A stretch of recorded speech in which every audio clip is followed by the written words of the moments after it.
હવે આપણા બધા પાસે બે મતિ છે સાહેબ. હા, આપણામાં સુરુચિ પણ જીવે છે અને આપણામાં સુનીતિ પણ જીવે. પ્રત્યેક જીવ જ્યારે જન્મે ત્યારે ઊંચા પગ લઈને જ જન્મે. એટલે આ જગતનો પ્રત્યેક જીવ ઉત્તાનપાદ છે અને બધાની પાસે બે વિધા વિદ્યા, બે વસ્તુ છે. કઈ કઈ બોલે? આપણામાં રુચિ પણ જીવે છે અને આપણામાં નીતિ પણ જીવે છે.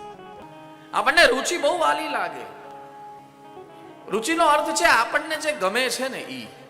ક્યાંક અત્યારના સાંપ્રત સમયમાં ચર્ચા કરવી હોય ને તો કરી શકાય મારા વાલા, કે આપણને ભાવે એટલે આપણે સુખી અને આપણને ન ભાવે એટલે આપણે દુખી. આપણા સુખ દુઃખની વ્યાખ્યા છે ને આપણી આજુબાજુ જે બધી સિચ્યુએશન નિર્માણ થઈ છે ને એના પર નિર્ભર થઈ ગઈ છે. હા, આપણે આપણા સુખ દુઃખનું રિમોટ બીજાના હાથમાં આપી રાખ્યું છે. બીજો આપણી સાથે સરખો તો આપણે સુખી, બીજો આપણી સાથે સરખો નહીં તો આપણે સુખી નહીં.